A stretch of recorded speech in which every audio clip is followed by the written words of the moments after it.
moving on now, back to school. It can be an exciting time of year for families, but it also can be an expensive one. And that's why organizations across Maine are collecting school supplies and giving them to families who need them. News Center Maine's Ryan Bell explains why some programs still need more donations. No matter how you feel about the return to school, are you excited to go back to school? Not very much. It's here, and for some, it's expensive.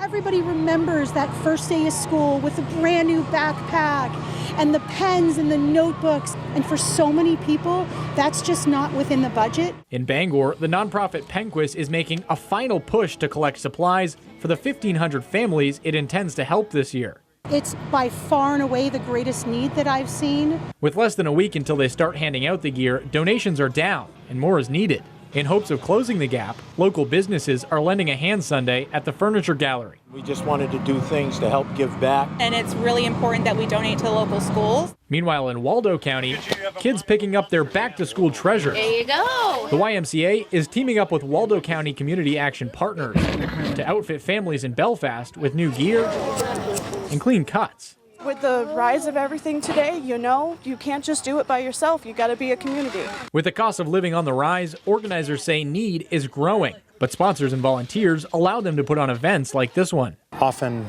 people are in a situation where they need help by no fault of their own. Making sure everyone returns to the classroom confident. And it's the most fun I've ever had in my life. In Belfast, Ryan Bell, News Center, Maine. And Penquist is still accepting donations for its We've Got Your Back program. Information on how to donate is available on the organization's website.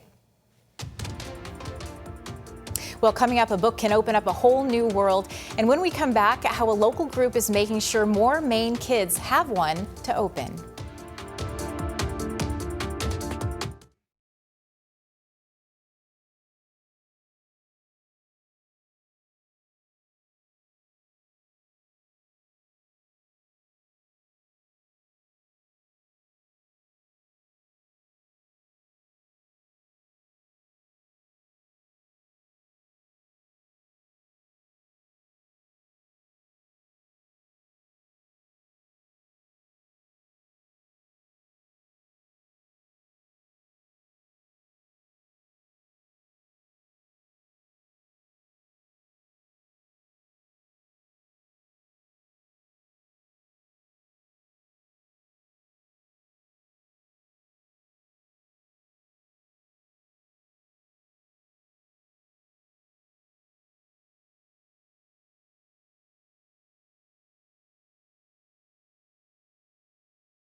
We're glad you're back.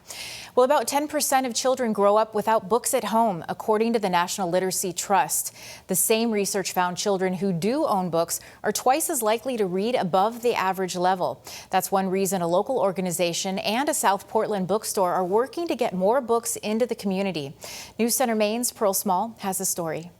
But this is right now, this is very popular. Ann Smith taught English for more than 40 years, so she's read a lot of books. This is the key part.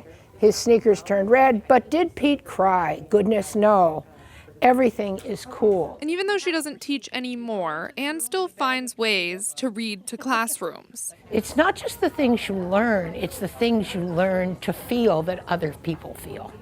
It's a connection with a lot of different parts of the world every time you read a book. But now, when she walks into schools, she doesn't just bring a book to read, she brings bags of brand new ones. Each child gets to pick one out and take it home. And they're especially excited when they find out one thing. Do I get to keep the book? They just can't believe that we're actually going to give them a book. Many of those books start here at Books A Million in South Portland. Throughout the summer book drive, store manager Shelley Pelletier and her staff ask customers at checkout if they'd like to buy a book to donate. That they will get to share a book that is meaningful to them and have the new generation take it home. I think that's a really positive response that they have. Each week, Altrusa Portland picks up those donations, and members like Anne and Christine Johnson get to help deliver them. Literacy, I think most folks know, is an extremely important skill. You really need to learn to read at grade level.